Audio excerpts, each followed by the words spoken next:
Olá, sou Denise Tonelotto, advogada especialista em direito do trabalho. Em continuidade aos nossos vídeos, hoje eu vim conversar com vocês a respeito da obrigatoriedade de conceder intervalo de refeição e descanso para os colaboradores. O que é exatamente um intervalo para refeição e descanso? É aquele momento em que o trabalhador vai parar, almoçar, descansar por um período para depois ele retomar as atividades dele. E este momento e esta parada vão acontecer dentro da jornada de trabalho dele. O que é exatamente uma jornada de trabalho? A jornada de trabalho é aquele momento em que, entre a entrada do trabalho e a saída dele, ele trabalhou. Isso é considerado uma jornada de trabalho diária. E por que eu digo isso para vocês? Porque a cada 100 processos que nós fazemos defesa, 90 pelo menos estão pleiteando intervalo para refeição e descanso. Para vocês terem uma ideia da gravidade e da necessidade de observarmos essa correta concessão. Diz o artigo 71 da CLT, que é o artigo que nós vamos debater aqui hoje, que em qualquer trabalho contínuo que tenha duração acima de 6 horas, é obrigatório a concessão de no mínimo 1 hora, de no máximo 2, para que o empregado possa se alimentar e descansar.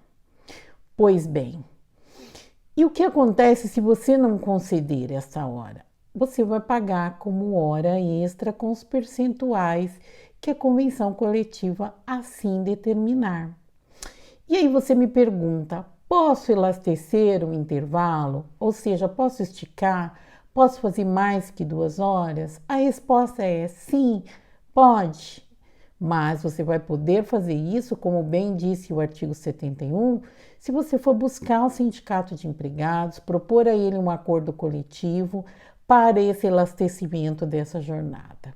A mesma coisa se você quiser reduzir o intervalo para meia hora. Você nunca vai poder fazer isso diretamente com o seu empregado. Você vai ter que fazer isso com o sindicato de empregados através de um documento que chama Acordo Coletivo do Trabalho, tá?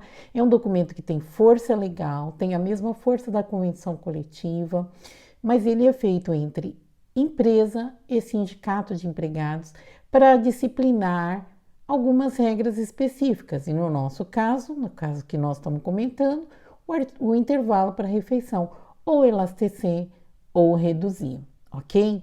Está errado que a empresa reduza esse intervalo diretamente com o empregado, totalmente errado. Muitas empresas fazem isso, elas acordam com o empregado uma redução de meia hora, o empregado faz apenas meia hora de intervalo e sai meia hora mais cedo. Qual é o problema aí? A empresa vai pagar essa meia hora como hora extra, porque não é legal você fazer esse acordo de redução diretamente com o seu empregado. Para isso existe o sindicato de empregados e a possibilidade de você fazer isso via acordo coletivo. É muito importante você saber também que depois da reforma trabalhista, se você não concedesse um mínimo de 1 hora, você vai pagar como hora extra o tempo que faltou para você chegar a esse mínimo. Então, por exemplo, se você concedeu 15 minutos para 1 hora, faltou 45, você vai pagar esse 45 como hora extra. Se concedeu meia hora, você vai pagar meia hora como hora extra.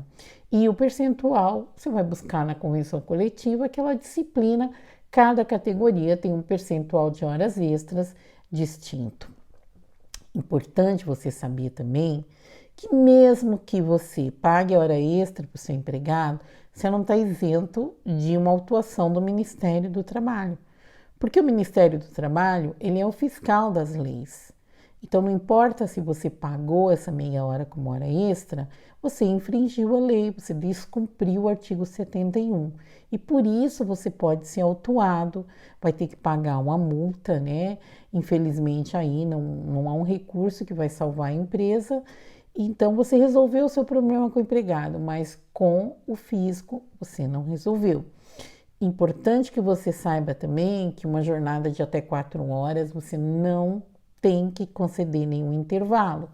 Uma jornada de até 6 horas, você vai conceder 15 minutos de intervalo para um rápido descanso, um cafezinho e esse trabalhador já volta a trabalhar. Então, essas considerações que eu fiz, elas são importantes porque você, empregador, concedendo intervalo, você não tem nenhum prejuízo, porque esse intervalo ele não é computado na jornada. Quando eu digo que não é computado, eu estou me referindo ao fato de que você desconta essa 1 hora quando você faz a somatória entre a entrada e a saída do trabalhador. Então vamos imaginar que ele trabalhou, que entre a entrada e a saída você computou 9 horas, menos uma que ele não trabalhou, então 8 horas efetivamente trabalhadas, é isso que o seu empregado vai ganhar. A hora de intervalo, além dela não computar, ela é benéfica para o empregado, porque ele restaura suas energias e fica pronto para fazer o segundo bloco aí de trabalho da jornada dele. Bom, era isso que eu tinha aqui dizer para vocês hoje. Se você gostou desse conteúdo, se inscreve aqui no meu canal, porque toda semana eu vou publicar vídeo que vai ajudar você a blindar o seu negócio. Fiquem todos com Deus e até o próximo vídeo.